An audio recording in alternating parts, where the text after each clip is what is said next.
Hey guys, so it's time for the 5th part of reviewing every Bond film, and it's time to get to the rankings. Just in case you haven't watched the full reviews yet, here they are.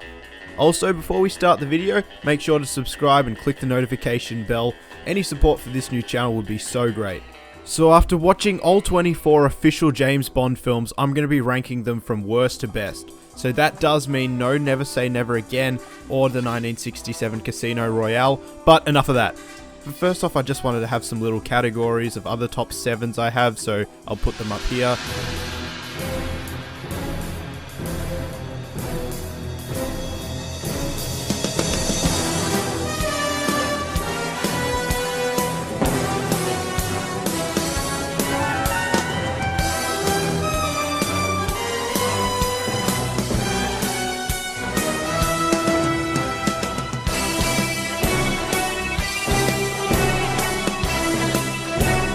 Let's get to the rankings.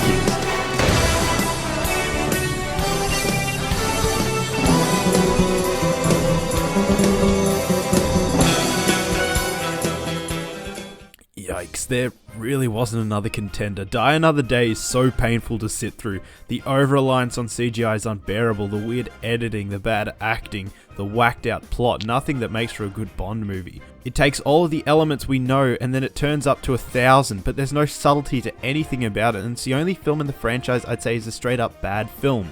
Graves is a shit villain, Jinx is a boring Bond girl, they wasted Rosamund Pike in that windsurfing scene. Need I say more? Spectre is so low because it tries to make the Bond franchise something more than it has any right to be. They try to throw in Spectre as a plot umbrella to explain everything that has happened to Bond in the last 3 films when it was extremely unnecessary. None of the action is memorable, the plot is hackneyed to say the least.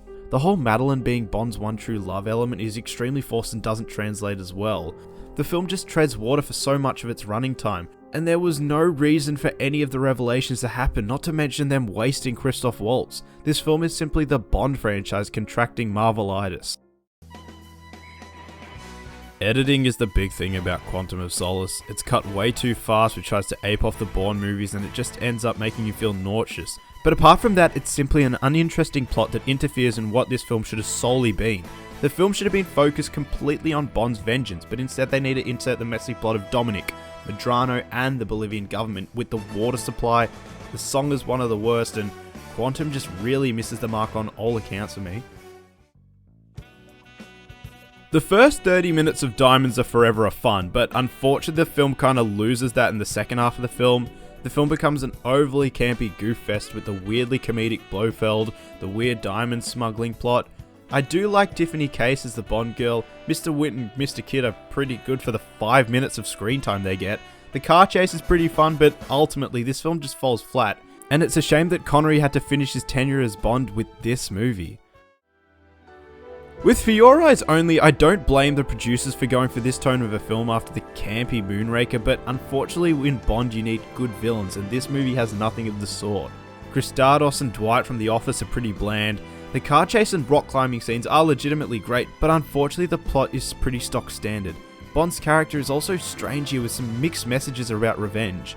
Not to mention the really strange and out of nowhere pre-credit scene. I like the darker tone it goes for, but if it was paired with something more interesting then it would make for a better film, but with this it's just not that great. Thunderball is fine for me. Unfortunately there's nothing memorable about this film minus the dance club scene. The underwater action is slow and boring, most of the characters are forgettable and don't get to do anything. Largo is a weak villain and that final fight is pretty shoddy looking. The plot is the much mocked shit. Oh hell, let's just do what we always do. Hijack some nuclear weapons and hold the world hostage. Yeah? Good. And it just kinda leads to the film lacking any real intrigue. Connery is great as Bond, but that 20 minutes they spend at the sauna is boring and Domino is a bland Bond girl. Not to mention some extremely questionable filmmaking methods with the sharks. The World Is Not Enough blows its wad in the first 10 minutes. Seriously, the heist, the attack on MI6 and the subsequent boat chase is all amazing. Unfortunately for that, the film goes downhill from there on. The plot is just another hijacked nuclear weapons one. Electra is an okay villain and Renard is a pretty weak henchman. Denise Richards is laughable and none of the action is memorable or can even compare to the boat chase. The film does have small moments I like, but ultimately not enough to have me craving a rewatch.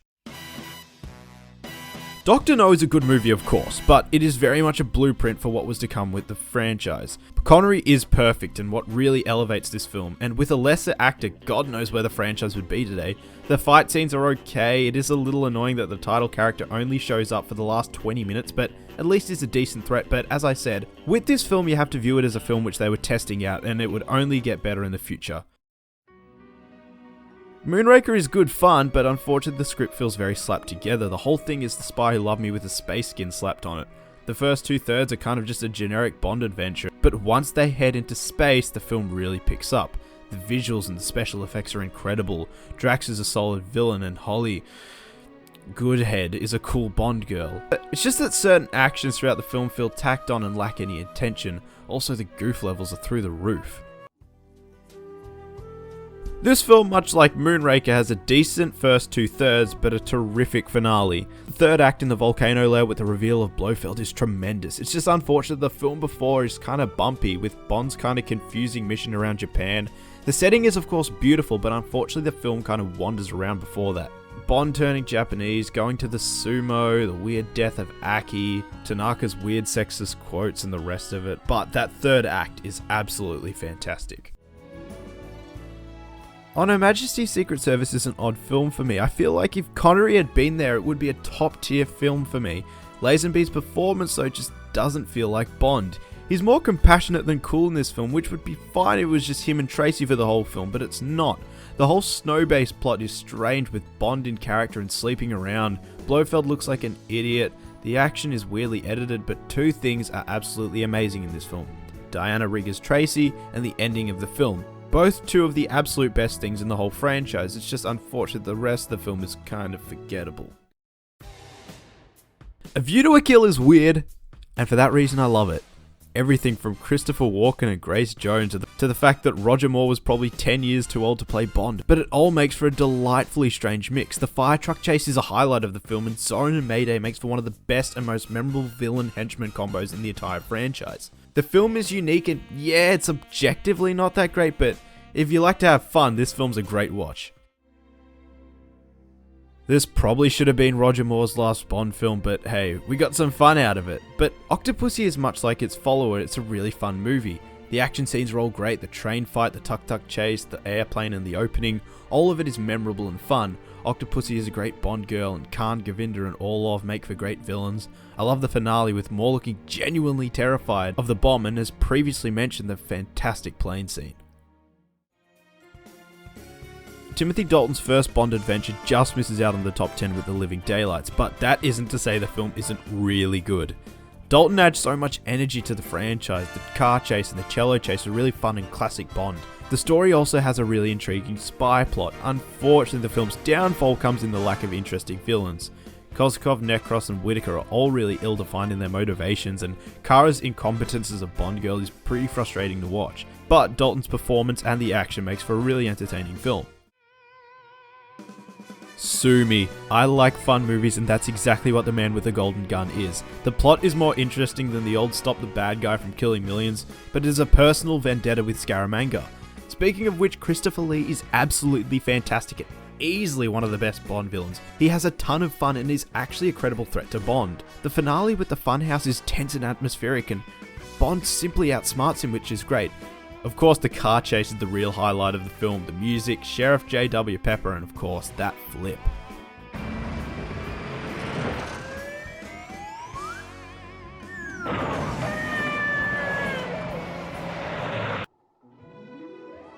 The best pure spy film in the franchise is From Russia with Love.